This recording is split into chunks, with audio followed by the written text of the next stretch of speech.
Nous allons prendre nos Bibles, Genèse chapitre 37, verset 23 au verset 25. Genèse 37, verset 23 au verset 25. Et après, nous allons lire le verset 28. Lorsque Joseph fut arrivé auprès de ses frères, ils le dépouillèrent de sa tunique, de la tunique de plusieurs couleurs qu'il avait sur lui. Ils le prirent et le jetèrent dans la citerne. Cette citerne était vide, il n'y avait point d'eau. Ils s'assirent ensuite pour manger.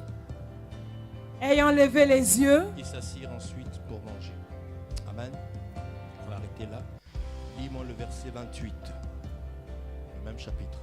au passage des marchands madianites, ils tirèrent et firent remonter Joseph hors de la citerne.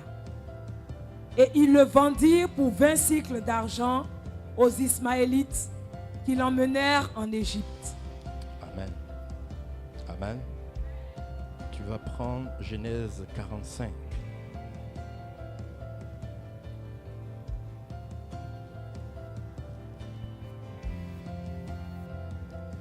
Genèse 45. On va lire le verset 4. Joseph dit à ses frères, « Approchez-vous de moi. » Et ils s'approchèrent. Il dit, « Je suis Joseph, votre frère, que vous avez vendu pour être mené en Égypte. Maintenant, ne vous affligez pas et ne soyez pas fâchés de m'avoir vendu pour être conduit ici, car c'est pour vous sauver la vie que Dieu m'a envoyé devant vous. » Que quelqu'un dise Amen. On va rapidement dans l'évangile de Jean. Jean chapitre 19, versets 1 à 3. Jean chapitre 19, versets 1 à 3. Alors Pilate prit Jésus et le fit battre de verges. Pilate prit Jésus et le fit battre de verges. Les soldats tressèrent une couronne d'épines qu'ils posèrent sur sa tête et ils le revêtirent d'un manteau de pourpre.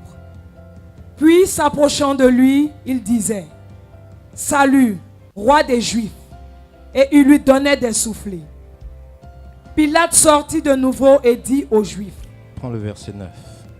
Verset 9 à 11. Tu t'arrêtes au verset 11. il rentra dans le prétoire et il dit à Jésus, « D'où es-tu » Mais Jésus ne lui donna point de réponse. Pilate lui dit, « Est-ce à moi que tu ne parles pas ? Ne sais-tu pas que j'ai le pouvoir de te crucifier et que j'ai le pouvoir de te relâcher ?» Jésus répondit, « Tu n'aurais sur moi aucun pouvoir s'il ne t'avait été donné d'en haut. C'est pourquoi celui qui me livre à toi commet un plus grand péché. » Amen. Alléluia. Alléluia. Alors nous venons de lire deux histoires, deux bouts d'histoire. La première, celle de Joseph, qui est considéré par les théologiens comme une préfiguration du Christ. Et la deuxième, celle de Jésus-Christ devant Pilate. En 15 ou 20 minutes, je voudrais vous parler de ce qu'on appelle le temps de l'homme. Dis avec moi, le temps de l'homme. Alléluia. Nous voyons dans la première lecture l'histoire de Joseph. Joseph qui est dépouillé par ses frères. Joseph qui est jeté dans la citerne par ses frères. Et Joseph qui, après, est vendu comme un esclave par ses frères aux Ismaélites. Alors tous les Ismaélites l'ont vendu en Égypte. Pour ceux qui connaissent l'histoire de Joseph, nous savons comment est-ce qu'il s'est retrouvé en prison. La femme de son maître Potiphar, qu'il avait acheté auprès des Ismaélites, a menti sur lui après avoir cherché à avoir des relations sexuelles avec lui. Joseph, à cause de son attachement à Dieu, a dit non à cette invitation de la femme de Potiphar. Elle a menti et Joseph a été jeté en prison. Nous connaissons tous cette histoire. C'est l'une des histoires les plus célèbres de la Bible. À côté de cette histoire de Joseph, nous voyons en Jean 19, Jésus qui, et le verset nous le dit, la Bible le dit au verset 1er du chapitre 19, Pilate fait battre Jésus, le maître de la vie, le maître de l'univers, le roi des rois est saisi et il est battu par les hommes qu'il a lui-même créés. Amen. La Bible précise encore que les soldats ont tressé une couronne d'épines qu'ils ont mise sur la tête de Jésus. Lorsque vous prenez le temps pour étudier l'histoire qu'il y a autour du, comment ça s'appelle, le linceul de Turin. Vous connaissez le linceul de Turin? C'est ce tissu qui a été utilisé pour couvrir le corps de Jésus. Et ce tissu a été retrouvé. Aujourd'hui, il est exposé dans la ville de Turin. Et le négatif de ce tissu a montré la souffrance extrême de Jésus avant sa mort. Les traces des coups sont sur le tissu de Turin, sur le linceul. Et au niveau de la tête de Jésus, on voit les traces des épines qui ont transpercé le crâne de Jésus. Ouais. Les Romains étaient maîtres dans l'art du sadisme, de la souffrance. Ils avaient une façon de flageller les gens. Et lorsqu'on te flagellait ainsi, c'est toi-même qui appelais la mort. Ceux qui ont pu voir le film de Mel Gibson, La Passion du Christ, je puis vous l'assurer, il n'y avait rien d'extravagant ou d'exagéré dans ce que Mel Gibson nous a montré. C'est effectivement ce que le Christ a vécu. Car pour faire son film, il a beaucoup étudié le linceul de Turin. Amen. Voici ce que Jésus a vécu. Et Pilate lui dit, après lui avoir posé une question à laquelle Jésus n'a pas donné de réponse, Pilate lui dit, je te parle et tu ne me réponds pas. Ne sais-tu pas que j'ai le pouvoir de te crucifier ou de te relâcher? Pilate qui dit à Jésus, tu ne sais pas qui je suis? Ne sais-tu pas que j'ai le pouvoir de faire de toi ce que je veux? Et j'ai aimé la réponse de Jésus. On va relire la réponse de Jésus. Tu n'auras sur moi aucun pouvoir. En vérité, Pilate, tu n'as aucun pouvoir sur moi. S'il ne t'avait été donné d'en haut. Si cela ne t'a été donné par Dieu. Alléluia. Dis avec moi le temps de l'homme. Le temps de l'homme, c'est le temps que Dieu permet dans ta vie où malgré ta prière, malgré ton attachement au Seigneur, les hommes ont le dessus sur toi. Les hommes ont un pouvoir sur toi. Et Dieu semble ne pas réagir. Le temps de l'homme, c'est le temps où tes frères te vendent et puis Dieu ne parle pas.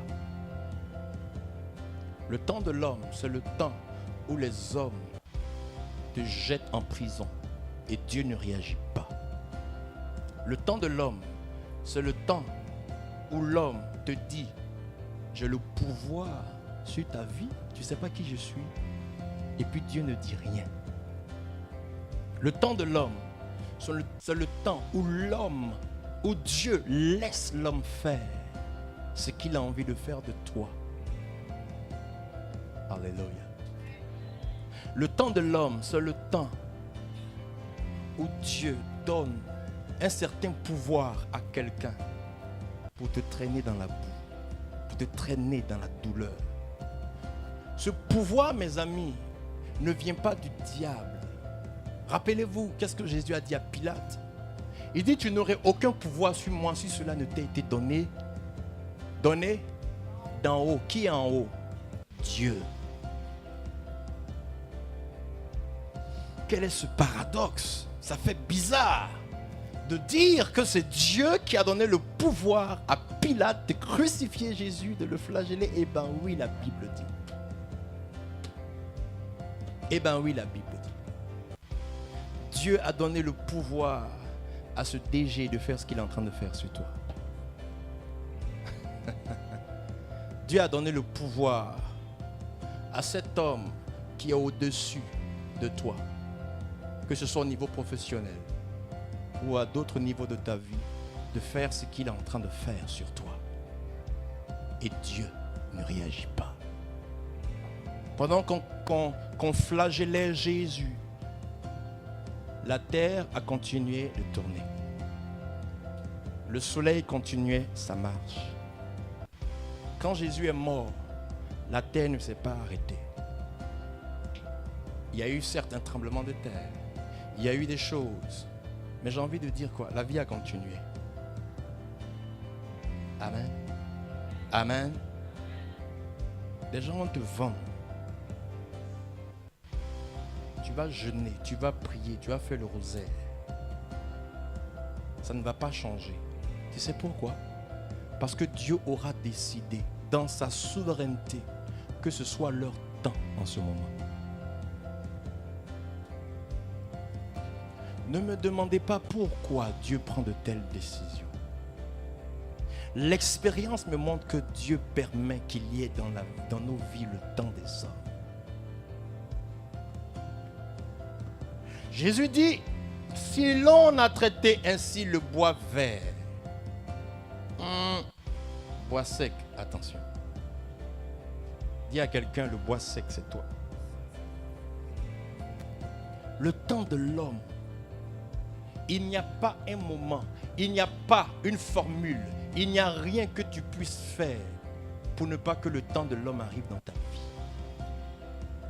Le temps de l'homme, c'est le temps où ta belle famille ment sur toi. Ton mari accueille tous ces mensonges. Il y croit dur comme fer. Et malgré tout ce que tu fais, tu n'arrives même pas à démontrer la vérité des faits. Et après, on te chasse de la maison. Comme un vulgaire poisson pourri. Oui. Oh, tu as jeûné, tu as prié. Et Dieu a laissé faire. Comme il a laissé faire pour Joseph. Il a laissé faire pour Jésus-Christ. Il a laissé faire pour le peuple d'Israël qui était en esclavage pendant 400 ans. Est-ce que pendant 400 ans, les Juifs ne priaient pas? Si, ils priaient. Mais Dieu avait décidé que les 400 ans soient le temps de Pharaon. Oh oh. Voici des genres de prédications que les gens n'aiment pas entendre. Mon papa l'a bien dit. En tant qu'homme de Dieu, on a le devoir de vous dire la vérité. Je ne suis pas un séducteur. Le séducteur te fera croire que tout ira bien. Non. Je te dis la vérité. Souvent, tu vas jeûner, tu vas prier. Ton jeûne sera agréé par Dieu. Tu as fait 21 jours de jeûne. Tes 21 jours seront agréés par Dieu. Tu vas faire des offrandes à l'église, faire des offrandes au ministère, faire des offrandes, faire tout ce que tu peux. Tu vas bénir Dieu, tu vas le louer. Tu seras toujours à la messe. Tu ne vas rater aucune messe. Et Dieu va quand même permettre que les hommes qui te détestent fassent des coups contre toi et que ça marche. Quelqu'un a dit un jour, Dieu est mystérieux. Dis à ton frère, Dieu est mystérieux. Ils vont comploter contre toi au travail et Dieu va laisser faire. Tu viendras me voir, je vais prier pour toi, je vais t'imposer les mains, mes deux mains, mes deux pieds. Après, je vais m'imposer moi-même à toi. Après, je vais appeler mes membres du noyau. On va tous prier pour toi. Si Dieu a dit niet, c'est niet. Est-ce que vous savez que souvent Dieu dit non?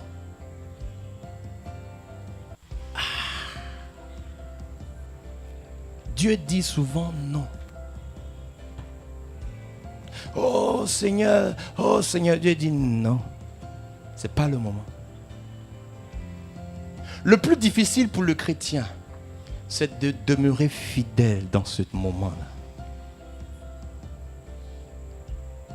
Et Saint François d'Assise l'a tellement bien compris qu'il a un jour formulé une prière. Il a dit, Seigneur, donne-moi la grâce de changer ce que je peux changer, mais donne-moi la force de supporter ce que je ne peux changer. Je vous parle de Saint François d'Assise. Alléluia. Ils sont devenus silencieux comme ça. Ils se disent, mais il dit quoi? Je te dis la pure et la simple vérité.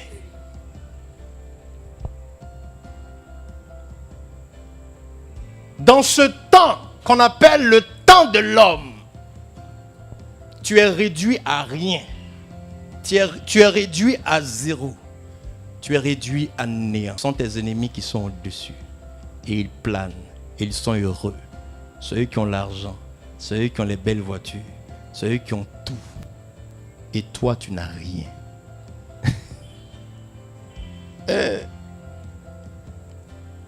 Les plus faibles abandonnent la main du Christ. Ils abandonnent la foi. Ils retournent dans leurs vomissures. Ils retournent dans leurs péchés. Ils font comme le peuple d'Israël dans le désert. Quand on était en Égypte, on mangeait bien. On mangeait de la viande. Et Moïse nous a fait sortir d'Égypte pour nous conduire dans un soi-disant pays où coule le lait et le miel. Depuis on marche, on n'arrive pas. Combien sommes-nous à avoir fait marche arrière parce qu'on s'est dit non, ça c'est dur. Le temps de l'homme, c'est le temps que Job a vécu. Rappelez-vous de Job, s'il vous plaît. L'histoire de Job n'est pas écrite dans un autre livre, c'est écrit dans la Bible. Job, le bien-aimé de Dieu, il souffre de façon injuste. Et depuis, Dieu ne réagit pas. Et Dieu va faire quoi? Dieu va permettre que ses amis, ses proches, et même sa propre épouse parlent contre sa foi. Sa femme qui lui dit, mais maudit Dieu et meurt, c'est quoi ça? Quelle est cette vie? C'est toujours toi qui vas à l'église, non? Tu t'es engagé dans le ministère printemps de quoi là? C'est toi, on te voit toujours en train de chanter, tu es habillé en rouge, noir ou en... C'est toi, on voit toujours, tu es assis devant. Dans toutes les photos du ministère sur Facebook, tu es assis toujours devant. On te voit. Mais depuis là, ta vie là même, là, ça va où? Demandez à Job. Ses amis venaient autour de lui pour faire réunion. Ah, Job, toi aussi. On t'a connu ici. Tu comptais les liasses des billets comme ça. Mais depuis que tu as commencé à aller à l'église, regarde comment tu es tombé.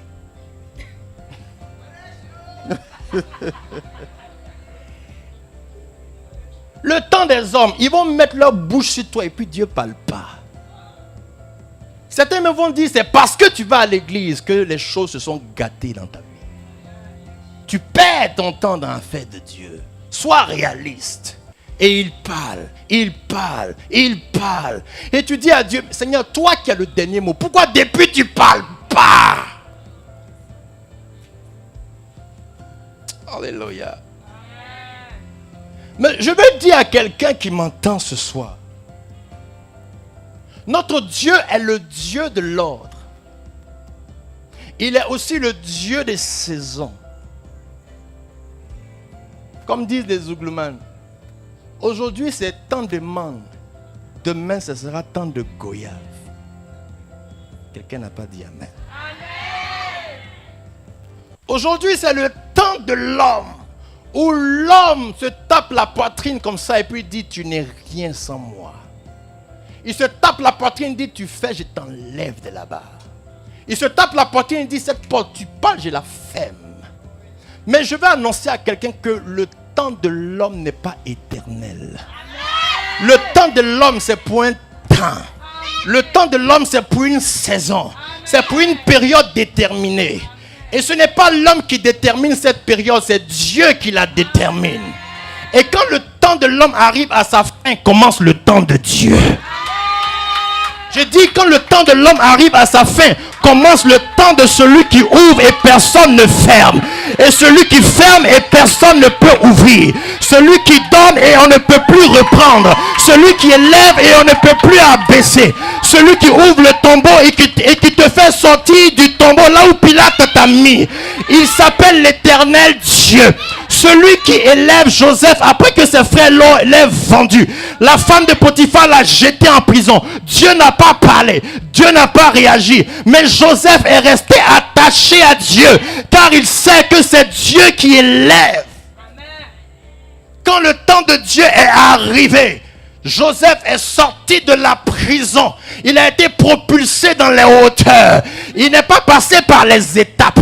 Il n'est pas devenu DG. Avant de devenir DG de je ne sais quoi. Avant de devenir ministre. Il est passé de la prison à premier ministre de la plus grande puissance mondiale de l'époque.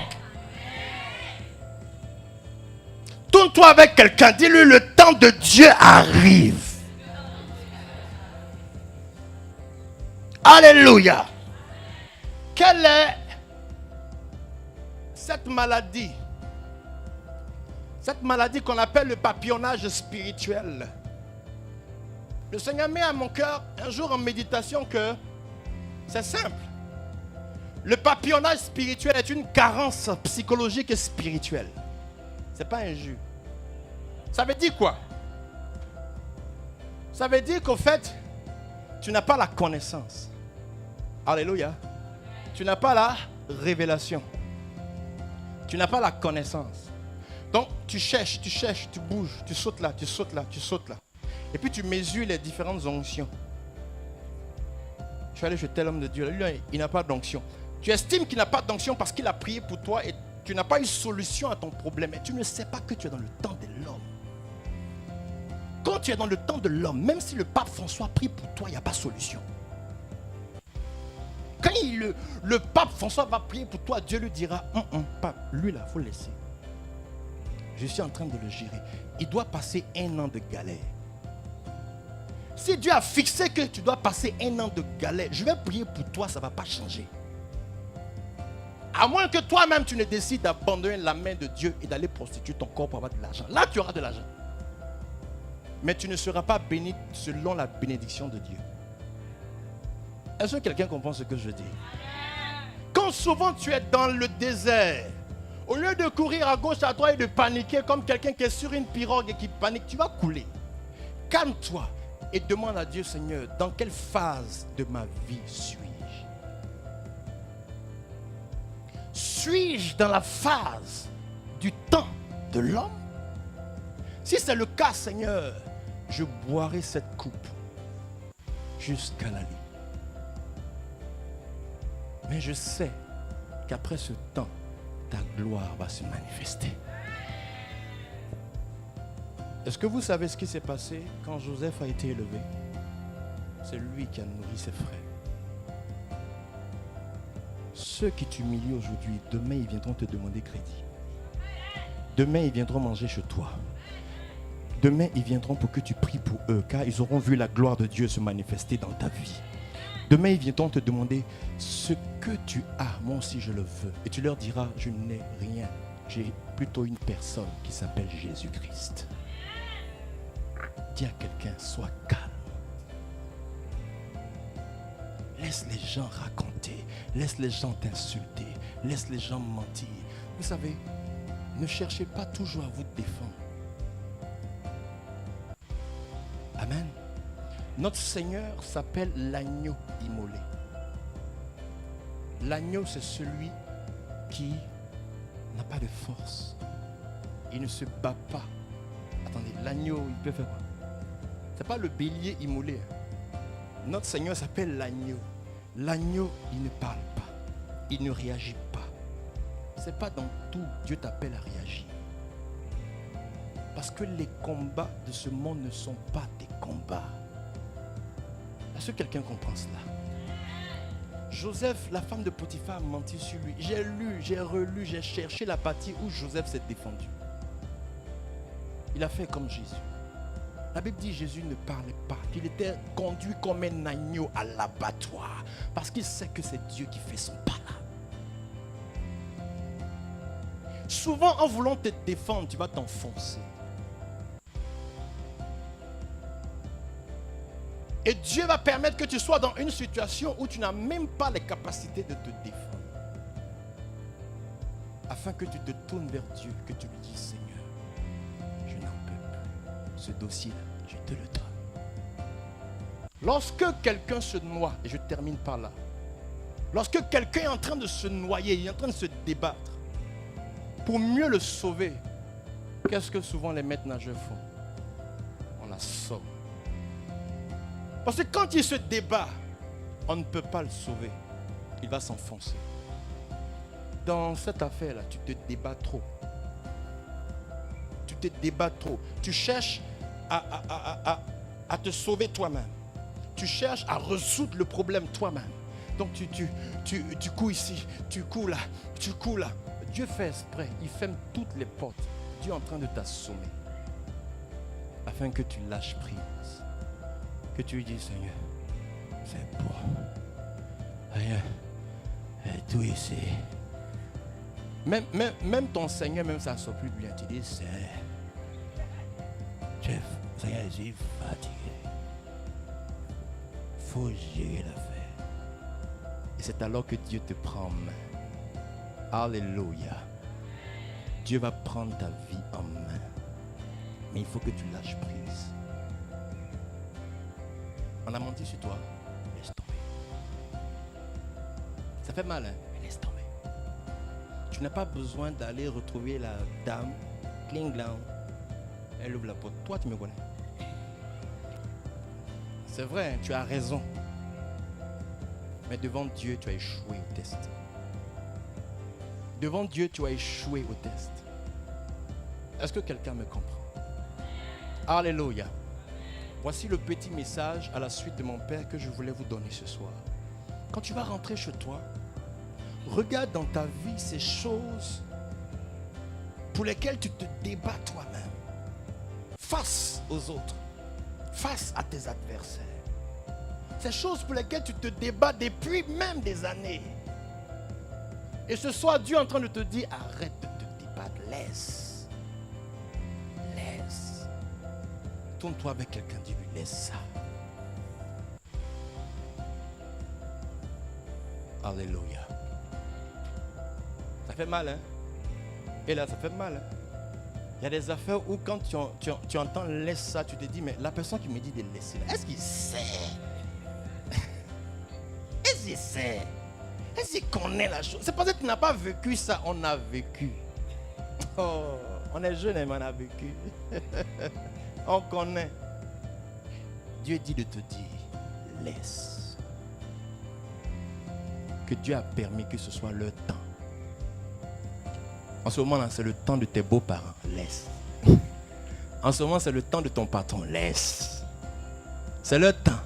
En ce moment, c'est le temps des soi-disant grands de ce pays. Laisse. C'est leur temps. Dis à quelqu'un, c'est leur temps. Le gars qui t'écrase là, c'est son temps. Mais Dieu va renverser la situation. Dieu va renverser les données. Dieu va changer quelque chose. Si quelqu'un le croit, qu'il dise Amen. Dieu va changer quelque chose. J'ai dit Dieu est en train de changer même quelque chose déjà. Alléluia. Lève-toi et dis Seigneur, je laisse la chose dans tes mains. Alléluia.